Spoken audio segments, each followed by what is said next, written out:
کبھی آپ کے دماغ میں بھی یہ سوال آیا ہے کہ پہلے ہی خرچے بہت ہیں، اگر صدقہ دے دیا تو میرے پاس خرچہ کیا بچے گا؟ یہی سوچ لاکھوں نوجوانوں کو صدقہ دینے سے روک دیتی ہے، کیونکہ ہمیں صرف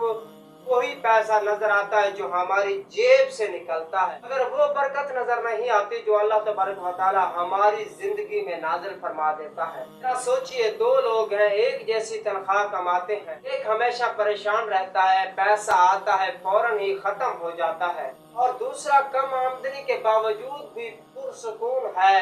زندگی سکون میں گزر رہی ہے اور اس کا دل اطمینان میں ہے، اور جب کوئی ضرورت پڑتی ہے تو اللہ تبارک و تعالیٰ اس کے لیے کوئی نہ کوئی راستہ، کوئی نہ کوئی سبب پیدا فرما دیتا ہے۔ ذرا سوچئے، فرق کہاں ہے؟ فرق رقم میں نہیں،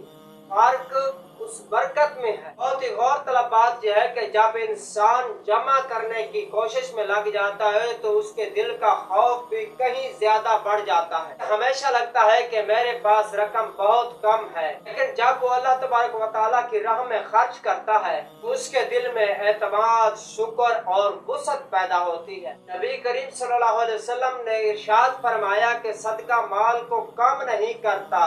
کہ اللہ تبارک و تعالیٰ اس کا بدلہ کبھی مال کی صورت میں، کبھی زندگی کی صورت میں، کبھی رزق کی صورت، کبھی اولاد کی صورت میں، کبھی صحت کی صورت میں، اور کبھی ان مشکلات کو سے محفوظ رکھنے کی صورت میں ہے جو انسان کو خطرہ پہنچا سکتی ہے۔ اور یاد رکھیں کہ ہر اضافہ صرف بینک بیلنس میں نہیں ہوتا،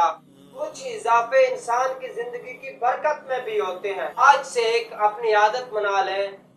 روزانہ چاہے صدقہ تھوڑا بھی ہو، اللہ کی رضا کے لیے ضرور دیجیے، اور دیتے وقت یہ نہیں سوچنا چاہیے کہ میرے پاس رزق کم ہو جائے گا۔ انسان کو یہ سوچنا چاہیے کہ یہ خزانہ میں اس مالک کے پاس جمع کرا رہا ہوں جس کے خزانے کبھی ختم نہیں ہو۔ یاد رکھیں کہ صدقہ آپ کے مال کو، آپ کو غریب نہیں بنا دیتا، بلکہ آپ کو وہ مناظر طے کراتا ہے جو انسان کبھی سوچ بھی نہیں سکتا۔